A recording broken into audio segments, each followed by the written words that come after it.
What if everything you were taught about Jesus was incomplete, or even wrong? What if the man worshipped by billions didn't just live once, but many different lives across history? Adam, Enoch, Melchizedek, Joshua, Hermes, and finally, Jesus of Nazareth. Hermes, and finally, Jesus of Nazareth. And what if these weren't just random reincarnations, but stages in the evolution of a single soul, preparing to bring humanity its greatest revelation? This isn't just modern-day speculation or a random internet theory. This story comes from the documented psychic readings of Edgar Cayce, the sleeping prophet, whose work baffled the scientific community, claiming that Jesus was perfecting himself across multiple lifetimes. If this is true, it changes everything we thought we knew about sin, salvation, and the human journey. In this video, you will discover some of Jesus' incarnations according to Cayce, how these lives connect to the soul's evolution and your own spiritual potential, the hidden truth about why history and the church have never revealed this story. By the end, you won't just see Jesus differently, you'll see yourself differently. But before we step into this cinematic saga, let's be clear about the source. Edgar Cayce wasn't a guru or a cult leader.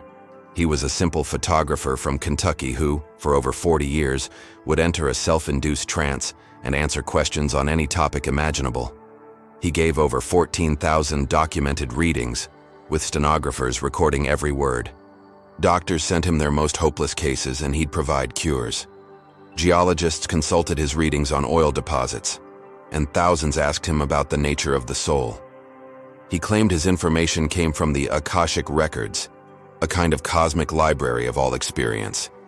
Whether you believe that or not, the sheer consistency and depth of his work forced people to take him seriously, and his readings on Jesus were some of the most profound he ever gave.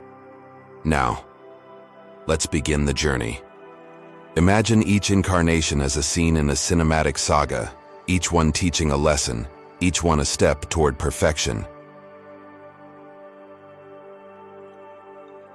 Picture a lone figure standing in a lush, unspoiled garden. Sunlight filters through towering trees, birds sing, and every leaf glimmers with life. This is Adam, but not just the first man.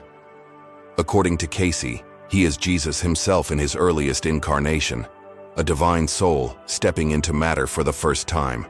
He wanders, curious and free, but he is blind to the consequences of separation. And in his moment of fall, he chooses ego over unity, self over God. The fall of man was the soul choosing self over God, Cayce said. Imagine the weight of that choice, the first taste of limitation, of mortality.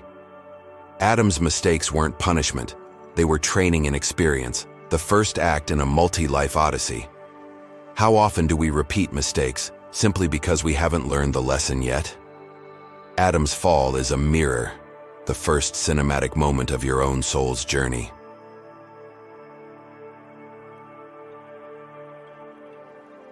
Now shift to a stark, windswept landscape, a man walking alone in the twilight. Enoch. He moves with purpose, untouched by fear, yet fully human. Cayce reveals that Jesus reincarnated as Enoch, the mysterious figure who walked with God and was no more, for God took him. This life was a rehearsal in ascension, a test of merging the human and the divine.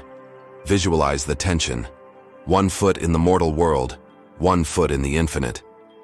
He was learning how to ascend while remaining in the world, Cayce said. Cinematic tip.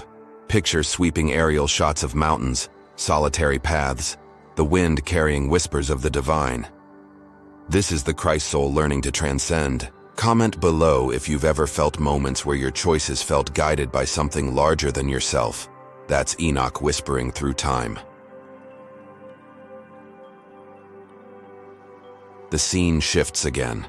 A city rises around you, ancient Salem. A man enters, regal and serene, dressed as both king and priest. This is Melchizedek, Jesus in another lifetime. Here the Christ soul experiments with authority and wisdom. He wields influence not through force, but through understanding the laws of life and spirit. Melchizedek is a cinematic study in restraint and insight. He must lead without ego, rule without oppression, teach without coercion. As Melchizedek, the Christ soul was mastering leadership and wisdom, preparing for the final mission, Cayce explained. How do you handle authority in your own life? Are you leading from fear or from the deeper knowledge of your soul?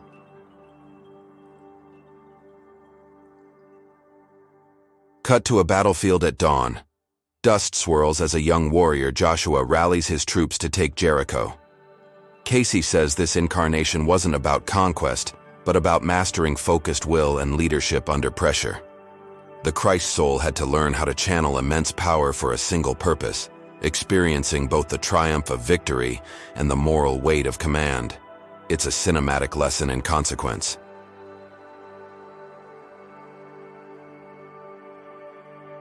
Now, shift to the sands of Egypt, the whisper of papyrus and candlelight in a dim library. The Christ soul becomes Hermes Trismegistus, bringing wisdom to humanity. This incarnation is a cinematic montage of teaching, scribes copying texts, students studying the stars, philosophers debating the nature of reality. The Christ soul imparts knowledge about mind, body, and spirit, truths that survive millennia. Before he became the Word made flesh, he was the Word made philosophy, Cayce noted.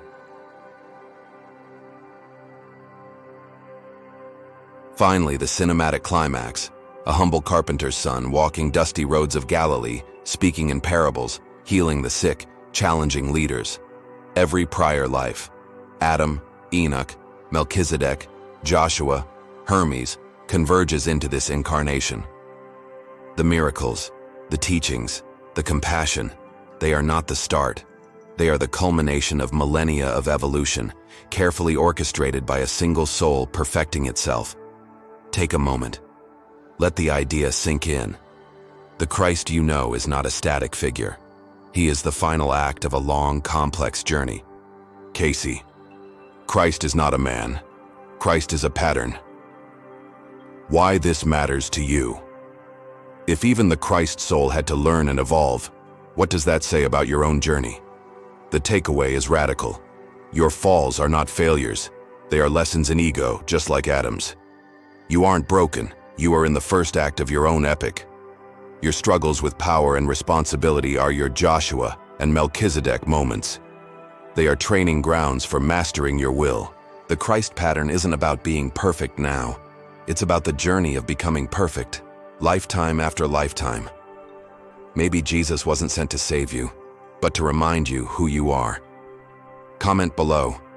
Do you believe your soul has lived before? How does it change your view of mistakes and growth? Let's recap the cinematic journey. Adam, the fall, the first lesson in ego, lesson. Enoch, the walk of ascension, learning balance. Melchizedek, mastering wisdom and leadership. Joshua, courage and moral choice under pressure. Hermes, Zend, sharing eternal knowledge. Jesus, the culmination, perfection in action, love and teaching. Whether you accept it as truth or mystery, one thing is undeniable. The path of mastery is long, iterative, and deeply cinematic. If this opened your mind even a little, hit like and subscribe. Tap the bell so you don't miss the next video, where we explore Cayce's claim that Jesus visited Atlantis before his final life.